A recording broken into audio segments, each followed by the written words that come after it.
mwambo wa lero ndi mawu wa lero akutionetsa za ntchito yayikulu imene Ambuye Yesu anabwerera pansi pano mu plani ya Atate ndi Mzimu Woyera. Anatuma Yesu Khristu kuti abwere pansi pano adzapitirize ntchito yothandiza anthu kuti amudziwe Mulungu pakuwaphunzitsa komanso pakuwathandiza mzovuta zosowa zawo, komanso kuti moyo wa anthu padziko lapansi kuti kusintha ndi kukhala wabwino. Ntchito imeneyi imene tayimva mawu oyamba komanso muthenga wabwino ndi ntchito imene Ambuye Yesu anasiyira ansembe ake kuti apitirize, ndipo ansembe timapitiriza mogwirizananso ndi Akhristu chifukwa kudzera mu ubatizo Akhristu onse nawonso amalandirako unsembe wachifumu. Ndekuti ntchito ya wansembe imeneyi igwiridwe mogwirizana mwa umodzi ndi ansembe ndi atumiki onse. Chifukwa misa ya lero ndi yothokoza Mulungu chifukwa cha mphatso ya unsembe komanso kwapemphera ansembe. Tikuthokoza chifukwa chani? Tikuthokoza chifukwa cha zimene tamva kuti iwo mogwirizana ndi tonsefe ali ndi ntchito yayikulu yoti athandize mtundu wa anthu kusintha mu machitidwe awo kudzera mu maphunzitso awo kapena maphunzitso a mawu a Mulungu ndi maphunzitso a mpingo, komanso kudzera mu masakramenti amene amaperekedwa, komanso kudzera mu utsogoleri wawo. Ntchito zitatu za wansembe zimene timazipeza m'maphunzitso a mpingo kuchokera mu ntchito za Yesu Khristu ngati wansembe, ngati mprofeti olalika, komanso ngati mfumu, ngati mtsogoleri, ndi ntchito zimene zimasintha kapena zikusintha dziko lapansi, zikusintha madera athu, zikusintha miyoyo yathu. Chifukwa chake tikuyenera kuthokoza Mulungu chifukwa cha ntchito zimenezi. Maphunzitso a mpingo makamaka mu Vatican Council II, maphunziro okhuzana ndi moyo wa nsembe, maphunziro okhuzana ndi utumiki wa mpingo, komanso maphunzitso okhuzana ndi cholinga cha mpingo ndi ndondomeko zake, umanena kuti ansembe ndi atumiki onse ndi mphatso imene Mulungu amayipereka ku dziko lapansi. Atumiki amenewa ndi chaulere chimene Mulungu amafuna kuti chikhale pakati pa anthu, kuti Mulungu apitirire kukhala pakati pa anthu ndi kumaonetsa umulungu wake. Ndekuti ansembe amene ali pakati pathu amayimira Yesu Khristu, ndi Yesu Khristu wina. Ansembe pakati pathu amationetsa Mulungu kuti ali nafe, chifukwa kudzera mwa iwo timaona chikondi cha Mulungu chimene poyamba chimatifikira mu mawu amene ansembe amatilalikira kapena amatiphunzitsa. Monga tamva muthenga wabwino kuti Yesu Khristu anabwera kuti alalikire mawu a mthenga wabwino, apereke uthenga wachimwemwe ku dziko lapansi. Ansembe anapatsidwa ntchito imeneyi kuti athandize anthu onse amene ali pa dziko lapansi kuti adzimva ndithu uthenga umene wofunika kwambiri osintha miyoyo yawo, osintha dziko lapansi. Chifukwa chake muona kuti mpingo umatiphunzitsa kuti tiyike mawu a Mulungu patsogolo, tiyike maphunzitso a Mulungu patsogolo kuti ife tidzimva mawu amenewa otipatsa moyo komanso otisintha. Chifukwa kuyambira ku mabanja timalimbikitsana za kuwerenga mawu a Mulungu, komanso ku miphakati ndi kwina konse ku mabungwe kumene tili. Koma zonsezi monga muona zimachitika pansi pa ulamuliro wa wansembe kana pambofumu amene ali ku dera lathu.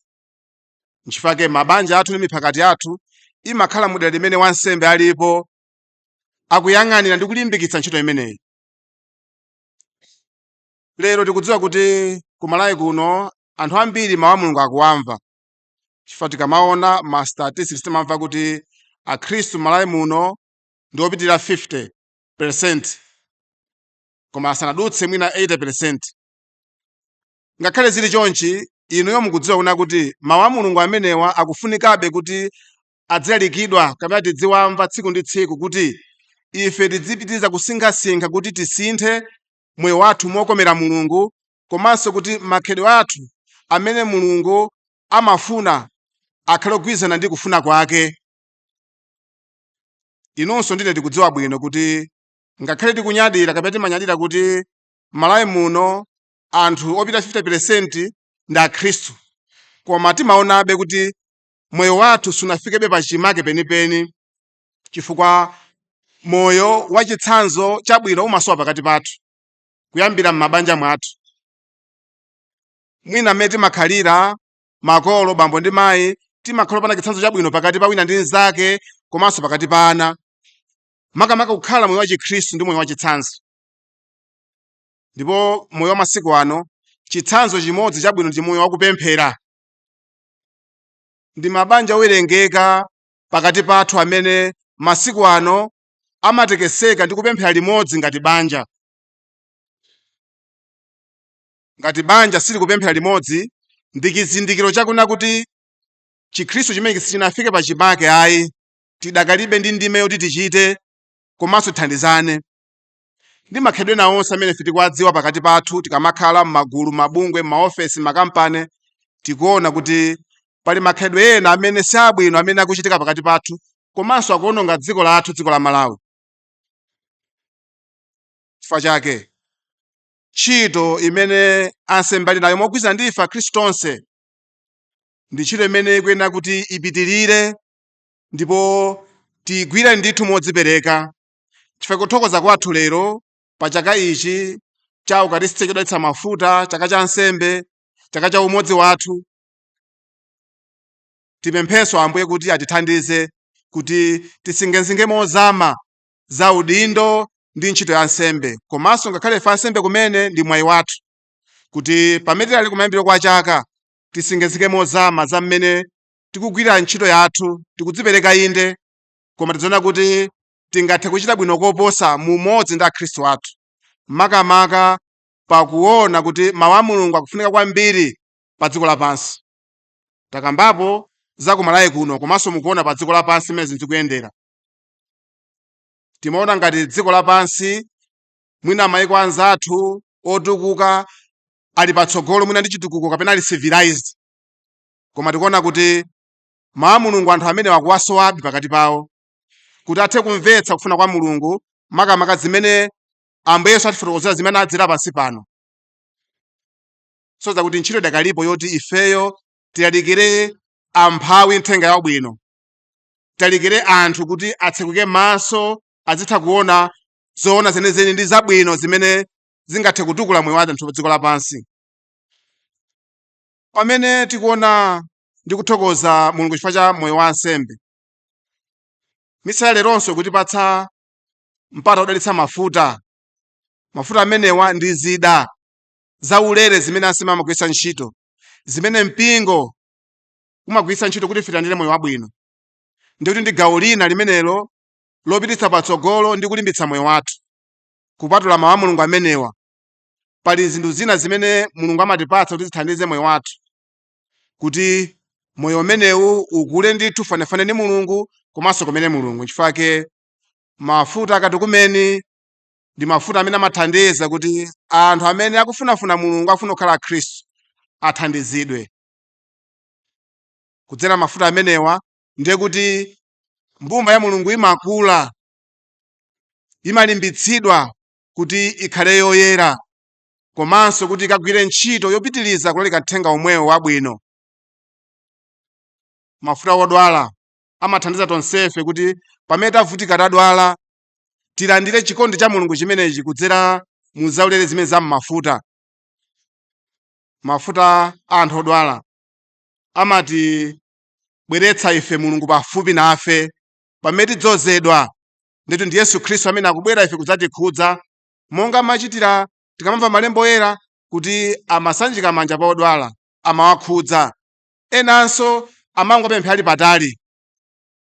Ndi ntchito yathu ngati mpingo kuti tisamale anthu amene akuvutika pakati pathu, anthu amene akusowa mtendere pakati pathu, anthu amene akuvutika pakati pathu.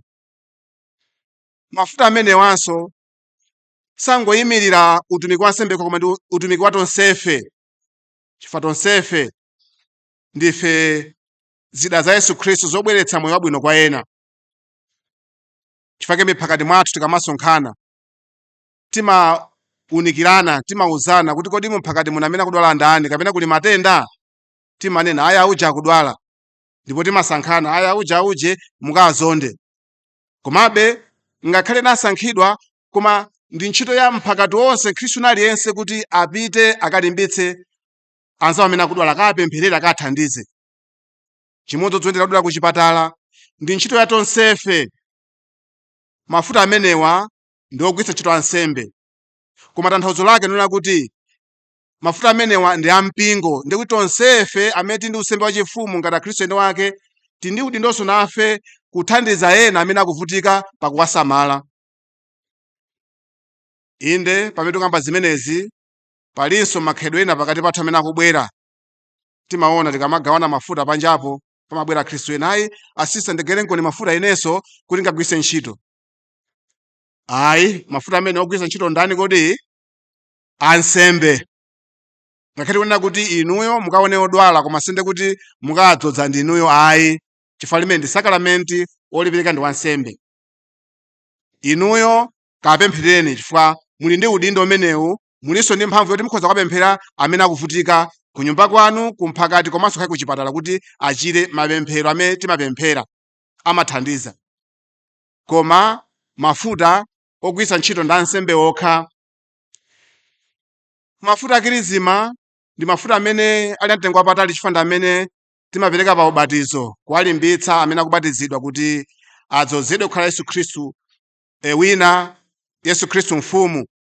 Komanso timadzozera ana amene kapena akhristu amene akulimbitsidwa, timalimbitsira akhristu kuti atumidwe akaleke uthenga wabwino. Ndi mafuta omwewa timaperekanso kapena timadzoza ansembe. Ndiye kuti ansembe odzera mafuta amenewa apatulidwa tsono kuti agwire ntchito zimene tafotokoza pano, zimene tazimva m'malemba oyera. Komanso mafuta amene amadzozera episkopi kuwadzoza pamutu pawo kuti nawonso apatulidwe ndi kugwira ntchito imeneyi.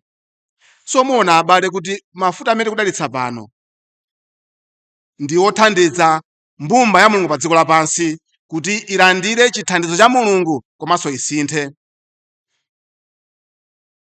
Pamene tikuchita mwambo mafuta umenewu, ife ngati akhristu chikhulupiriro chathu chikule, ndi kuzinena kuti kudzera mu ntchito za ansembe ndi mafuta amenewa tikulimbitsa mpingo, tikuchiritsa mpingo, tikuonjezera mphamvu ndi utumiki mu mpingo. Chifukwa mpingo wa Mulungu udzapita patsogolo chifukwa cha zida ngati zimenezizi. Ndipo gawo lina la lero ndi gawo la Ukaristiya. Famudza kuti pamene pali ansembe pali Ukaristiya, pamene pali Ukaristiya pali ansembe. Komanso moyo wa tonsefe ngati okhulupirira umatsamira pa Ukaristiya, komanso masakramenti ena onse amafumira mu Ukaristiya, komanso amakathera mu Ukaristiya. Ansembe athu amene tinawo, ntchito imene anapatsidwa ndi Yesu Khristu ndi ya unsembe, yopereka nsembe ya Ukaristiya. Amene akuyipereka tsiku ndi tsiku, kudzipemphera iwo komanso kupemphera dziko lonse lapansi, kupemphera inuyo akhristu mu parishi mwanu komanso dziko lonse lapansi. Ukaristiya ndiye chimake cha mpingo chifukwa ndiye Yesu Khristu. Ukaristiya ndiye moyo wa mpingo chifukwa ndi Yesu Khristu. Mukumbukira chaka chatha tinapanga kongeresi ya Ukaristiya imene taunikirana kuoposa za kufunika kwa Ukaristiya. Nkofunika kuna kuti ife ngati akhristu tipitirize kusingazika mozama za ukulu wa Ukaristiya umene ife timapereka kudzera mwa nsembe pa nsembe ya misa, komanso umene ife timalandira ndipo umene timaupembedza. Poyambirira pakulandira Ukaristiya ndi kupanga nsembe ya misa, timvetsa abale kuti ife timapereka nsembe ya misa imeneyi kuti tipitirize kupereka chipulumutso chimenenso anachipereka pa mtanda paja, kuyambira masautso, kufa kwake ndi kwake. N'chifukwa nsembe ya misa ija chimake chake chimene tichite kapena chiyambire chimene tichite kuyambira Mulungu noyera pachinayi paja, komanso mpaka pa Pasaka. Ndiye ife akhristu tidzipereka nawo nsembe ya misa. Chifukwa timalimbitsana nsembe ya misa mmamawa kwa amene tili pafupi ndi parishi. Tidzipereke ndithu tipite tikapereke nawo, chifukwa ifenso ndife ansembe achifumu amene tiyenera kupereka nawo nsembe imeneyi. Wansembe ndikutitsogolera, inde ndikhala pakati, akutinenera kwa Atate mwa Mzimu Woyera, koma inu mumayenera kupereka nawo pakukhala nawo pamene paja. Apo ayi mupereke limodzi kutali kumene muli ngati simungafike. Komanso chifukwa nthawi zina timapempha kuti ayi mukhoza kupempha ngati muli kutali kapena simuli available, pemphani nsembe ya misa. Abambo ndikupereka chopereka chimwe muzindipempherera kapena mupemphere dziko lapansi, mizimu ya mpurigatoriyo tipempherena. Ndi kuti tifunana kuti ineyo sindili available chifukwa zifukwa zina, koma ndinanu limodzi, mpingo ndinawo limodzi. Abale, Yesu atiuza m'mawu kuti wabwera kuti adzasinthe dziko lapansi, ali m'masule dziko lapansi. Nsembe zimene zimapereka ndi zimene zikuthandiza dziko lapansi, zimene zimathandiza dziko lapansi, zimene zikuthandiza achidayosisi athu kuti tipite patsogolo ndi mpingo wonse. Tiye tiyike chikhulupiriro mu nsembe ya misa, makamaka kulandira Ukaristiya mokonzekera bwino, komanso kudziwa kucheza ndi Ambuye Yesu mu mtima mwathu. Ndimabwereza ndipo ndimanena ndikamaona akhristu ena kuti akulandira Ukaristiya koma mmene akuyendera chabe, komanso mmene abwera ndi Ukaristiya. Ine ngati wansembe ndimaona kuti umu mulibe zazikulu. Awa angobwera pano kukalandira mwina kaya ndi nsima kapena mwina ndi chima kapena ndi chani. Mmene akuyendera chabe, kubwera pamaso pa Ambuye ndi kuyenda kunsika sizikutani kodi sizosiyana. There has to be a difference. Being before Christ. Ndipo tikudziwa kuti inde tikanda Ukaristiya nonsefe timasanduka Yesu Khristu wina chifukwa timene okhala anthu aulemu, koma ntchali chimuno tikudziwa ndi mmene wansembe kayasisira kutipatsa Ambuye Yesu. Tikanda Ukaristiya mayendedwe athunso ine ndimaona chifukwa ndimakhala tcheru. Mmene akuyendera munthu zotonda Ukaristiya sungasiyanitse ndi mmene ali poyamba. Akakhala pansi ndimaona ndithu, ndimayang'ana ndithu kuona munthu mmene akhalira pansi. Of course pemphero ndi mtima ndithu ere, koma the body language speaks also kuti awawa ndikhupa kuti sakuonetsa kapena sakuchita zenizeni mu mtimamo. Tikuyenera kuti abale ndithu tilemekeze tikonde Ambuye Yesu, ndiye mwene wake wa dziko, ndiye mwene wake wa mpingo. Ndipo kudzera mwa ife tikunena kuti dziko likusintha, dziko lisintha chifukwa cha inuyo mmene mukupemphera mukucheza ndi Ambuye Yesu. Mmene muchita ndi Ambuye Yesu ndi mmenenso Iye achitire ndi inu kuti musinthe, chifukwa mmene mumvetsera zimaperekanso kusiyana kwina kwake mwa moyo wanu komanso mzochita zanu. Nchifukwakenso titamaliza kongresi achibishopu atilamula mu dayosisi muno kuti parishi iliyonse ipeze tsiku limodzi pa wiki kupembedza ndani kodi Ambuye Yesu mukaristiya. Maparishi ambiri tamva malipoti kuti tikupanga, koma attendance ndimene kutani kodi ikuvuta. Tikudziwa kuti akhristu ena samvetsa, koma kodi awaphunzitse ndani? Mphakati ndi ntchito yanu kuti mwaphunzitse akhristu anzanu, mwafotokozere ndithu kufunika kwa chani kodi kwa Ambuye Yesu mukaristiya, chifukwa ndiye mwini mpingo, ndiye mwini zonse. Ngati anthu sabwera kukapembedza, it's a big sign of the weakness of the understanding and of the faith of the people. There is no other reason. Of course, tikhululukira chifuna kuti sanamvetse anthu sanaphunzire, sichonje. Ndiye kuti mulandu umene upoyamba ubwera kwa ndani kodi? Kumphakati, chifukwa kumphakati ndi kumalo umene tinawunikirana bwinobwino. Sitingaloza ansembe ayi, fa ansembe ali kutali sakhala kuchani kodi? Kumphakati. Tiyena abale tilimbikitsane. Ambuye Yesu akutiuza pano kuti wabwera kuti amasule dziko lapansi kunsinga kumavuto osiyanasiyana. Ambuye Yesu alipo, koma akudalira ife kuti atigwiritse ntchito kuti akwanitse zolinga zake. Nchifukwa tinena kuti Ambuye Yesu amasankha ansembe akugwira ntchito yawo, inunso mwasankhidwa mugwire ntchito yanu. Tiye tilimbikitsane. Pomalizira, Ukaristiya ndi mwambo wa lero ndi olimbikitsa umodzi wakuti tonsefe tikhala amodzi,